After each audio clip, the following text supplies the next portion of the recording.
Hello Tuesday dudes. This is another SlideShare, and opening page on SlideShare is the link to Over the Peak, where the SlideShare will be featured if you want to comment or whatever. Follow what's happening on Over the Peak. Right. And I'll do a video. I'll put a video of this up on Over the Peak as well, so they don't get to forget what my lovely face looks like. Right, let's start in China. HSBC's China Manufacturing PMI, and it's really very clear if you look at it what's come to pass here. You've got the great sticky down bit, which is obviously the Great Recession, but they put then lots and lots of Chinese money in there and got some sort of a recovery. It looked like there was going to be a double dip, but they recovered from that with more money. And ever since then, and that's been since the end of 2010, it's been down and down and down. And it's been consistently down for well over a year now, underneath the 50 line, which on all these PMIs means contracting. So China's been contracting for over a year, contracting as in getting smaller for over a year. And there's lots in that PMI that look bad, deflationary bad, as in prices paid coming in and going out, or all going down. The world is slowing down. Right, let's move on to the proof of that by Suez Canal traffic. Suez Canal traffic hasn't even got that double dip in. You can see this chart going back to 1998 has got the Great Recession, obviously sticking down in the right place. But there was no sign of the double dip that was attempted in 2010-11. It just went up, but ever since its recovery, it's been on its way down, and that seems to be more representative of how the external world has gone. So you've got total world exports in there as well, doing the same thing, and both of those have gone contractionary below zero. It's not as though it's a great anything. It's not a great another recession. It's just that this is slipping into a world small recession for the moment. But if the world slips into a small recession, it's obviously got the ability, the likelihood to get worse unless those great powers that be do something about it.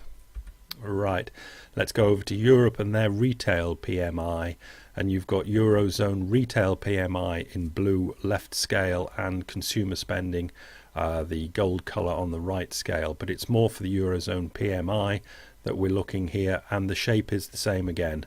The Great Recession is shoved right over to the left of it, but it's sticking down in the right place. It goes up, and then since 2011 it's been coming down and down. What we're looking for is demand coming from Europe and the United States. This is where Asia want their demand to come from, because we've got the big bucks to pay for their stuff, and we are not doing it. The US is just about holding on to a minimum level of consumerism.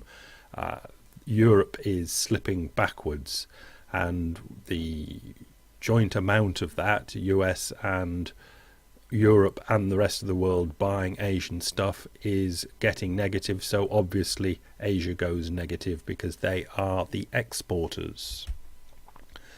And why is Europe not kicking it? Because, among other things, this horror chart, which is their youth unemployment, going back to 1990, along the bottom, the pinky, mucky pinky one, is Germany, and they have done the German thing, as in nothing much, just efficient. Youth unemployment at about 7 to 8, and it had a bad moment in the middle of the Euro crisis. The Euro. Those two dotted lines are Euro introduction up to the Lehman collapse. In the middle of, well, it was about 2004-05. Germany was going through a sticky period, and you can see its youth unemployment went up, but it was these reforms that they have put in that they're so damn proud of, that they now want everybody else to, that got their youth unemployment back to almost where it came from, and is down under 10%, where you can see over on the far right Greece and Spain are over 50%, There's a bad grouping of Portugal, Ireland, and there's one more there, Italy, over 30%. And then you've got France and the UK with the Eurozone average over 20%. Very bad youth unemployment in Europe. But if you look over far left, it was never that clever anyway. Right, this smashing poll, Harris poll for the Financial Times, which I think is quite instructive of how the countries of Europe are feeling about Greece and the whole Euro escapade. Right, table 1 is as it currently stands. Do you believe that Greece should remain a member of the Eurozone? Right. Great Britain, not sure, bordering on the don't care. France, undecided. Their yes, no and not sure are just about the same number, around in the 30s. Italy are sure.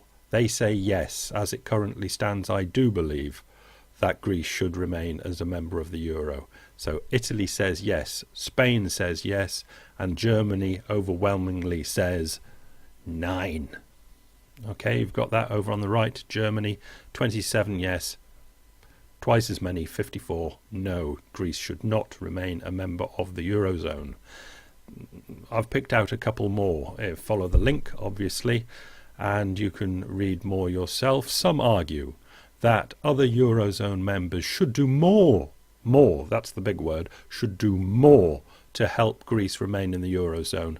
To what extent do you agree or disagree with this? So, to do more to help Greece.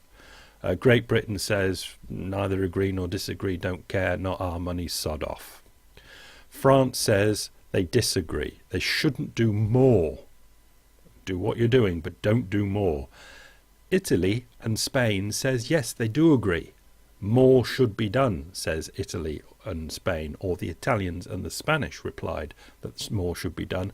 Not surprisingly, Germany replied that they disagree. No more should be done, overwhelmingly. Next one, confidence in Europe's and Greece's ability to overcome the debt crisis.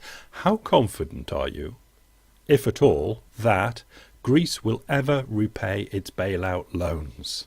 Now, even Great Britain, the Brits can even answer that one and say, you must be joking.